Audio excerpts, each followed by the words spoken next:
Hello students, may everything going on okay at your side. Today we are going to discuss about second poem of your syllabus, a letter, that is written by Amrita Pritam, who is a partition writer and she has suffered partition period.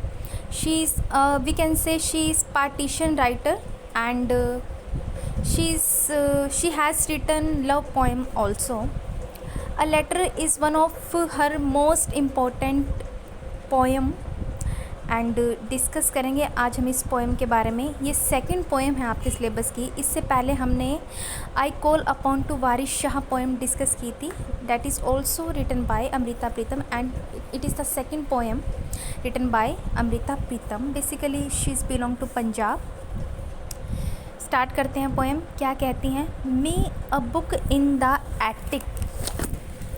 कहती हैं कि मैं एक book हूँ जो attic में रखी हुई हूँ। एटिक, आप वैसे एटिक जो बोला जाता है वो बोला जाता है अटारी को। यहाँ हम ले सकते हैं मीनिंग अलमीरा भी आप कह सकते हैं कि मैं एक ऐसी बुक हूँ जो अलमीरा के अंदर या उस अटारी पर रखी हुई हूँ। मे बी सम कोविनेंट और हिम्नल, और या हो सकता है कि मैं एक प्रतिज्ञा पत्र हूँ, और या मैं कोई ऐसा स्रोत हूँ। हिम्नल मीन्स कोई ऐसा स्रोत हूँ। और अ चैप्टर फ्रॉम द काम सूत्र, और काम सूत्र का ऐसा चैप्टर हूँ मैं।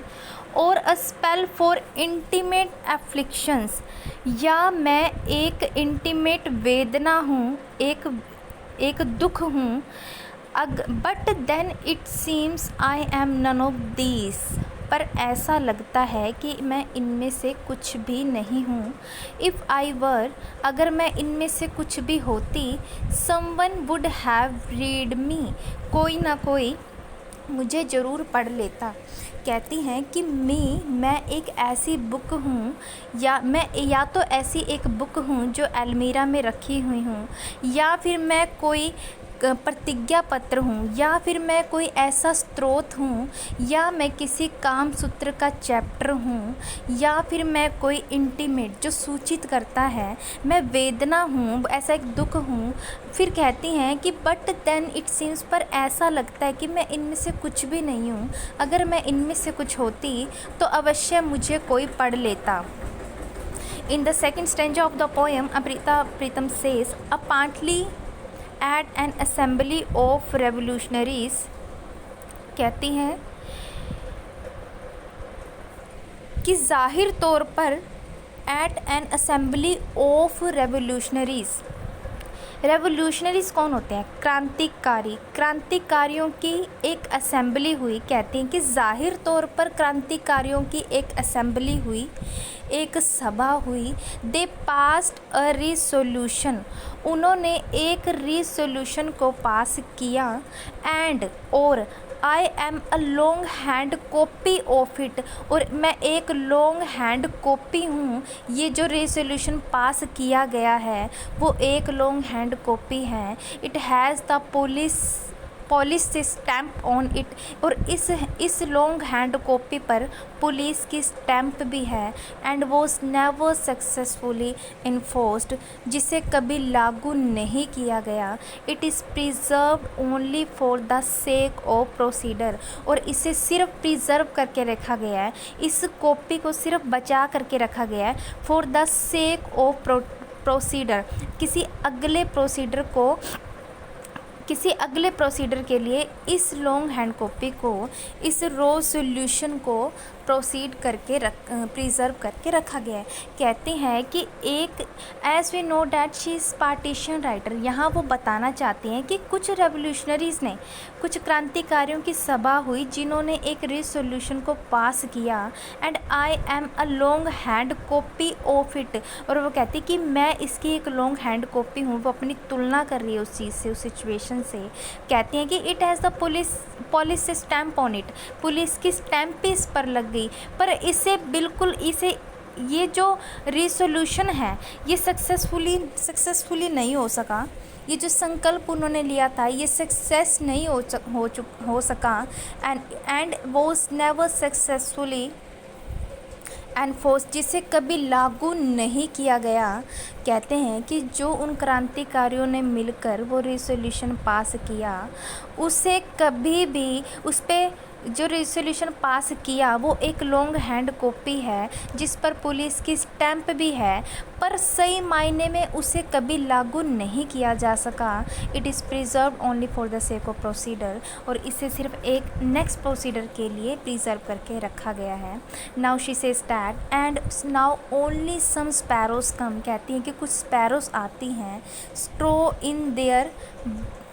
इन देयर बीक्स, कहती कि वो अपने चोंच में कुछ ले करके आती हैं, and sit on my body, और मेरी बॉडी पर बैठती हैं, and worry about the next generation, और वो नेक्स्ट जनरेशन के बारे में बहुत ही चिंतित है। How wonderful to worry about the next generation, कितनी ज़्यादा चिंतित हैं वो नेक्स्ट जनरेशन को लेकर के। Sparrows have wings on them, कहते हैं कि इन स्पैरोज के पास पंख भी हैं, but resolutions of no wings, पर वो रिजोल्यूशन जो उन रेवोल्यूशनरीज ने बैठ करके एक असेंबली में पास की थी, उसकी कोई भी पंख नहीं है, उसकी कोई उड़ान नहीं है, क्योंकि उसे सही मायने में लागू नहीं किया जा सका, जिसे एनफोर्स्ड नहीं किया जा सका। यहाँ वो स्पैरोज के पंखों की तुलना उस लॉन्ग हैंड कॉपी से कर रही हैं जो रेवोल्यूशनरीज ने एक असेंबली में बैठ करके दिया था। और resolutions have no second generation, और उस रिसोल्यूशन की कोई सेकंड जनरेशन नहीं है। Sometimes I think to catch the scent, कहती कि कई बार मैं सोचती हूँ कि मैं उस सेंट को कैच कर लूँ, उस खुशबू को मैं कैच कर लूँ। What lies in my future, मेरे फ्यूचर में क्या है। Worry makes my binding come off whenever I try to smell, कहती कि जब भी मैं इसे कोशिश करती हूँ स्मेल करने की, just some fumes of bird sheet. अब ये जो बर्ड शीट है ये एक नेगेटिव सेंस में है, कहती जब भी मैं इसे कैच द सेंट, जब भी मैं इसे सेंट करने की, मैं इसे स्नीज करने की जब भी मैं इसे भांपने की कोशिश करती हूँ, मुझे सिर्फ कुछ फ्यूम्स आती है उस बर्ड की शिट की तरह। ओ माई अर्थ, ओ मेरी धरती, योर फ्यूचर, तुम्हारा भविष्य, मी योर करंट स्टेट, मैं तुम्हारी करंट स्टेट हूँ। कहती हैं कि समटाइम्स मैं कई बार ये सोचती हूँ कि मैं सेंट को भांप लूँ, कैच कर लूँ उसे कि मेरे फ्यूचर में क्या है, लेकिन worry makes my binding come off whenever I try to smell, जब भी मैं इसे स्मेल करने की कोशिश करती हूँ। Just some fumes of bird sheet, मुझे कुछ सिर्फ उस बर्ड्स की शिट का, फ्यूम्स वैसे कहते हैं धुएं को, मुझे कुछ यानी कि उस बर्ड्स की जो शिट है सिर्फ उसका एक आभास होता है। ओ माई अर्थ, ओ मेरी धरती, योर फ्यूचर, तुम्हारा जो फ्यूचर है, ओ योर फ्यूचर, तुम्हारा भविष्य, मी योर करंट स्टेट, मैं एक करंट स्टेट की तरह हूँ। होप आपको ये वीडियो आपको ये पोएम समझ में आई होगी। नेक्स्ट जो इनकी पोएम है वो हम अपने नेक्स्ट लेक्चर में डिस्कस करेंगे। इसी के साथ have a nice day to all of you. Thank you.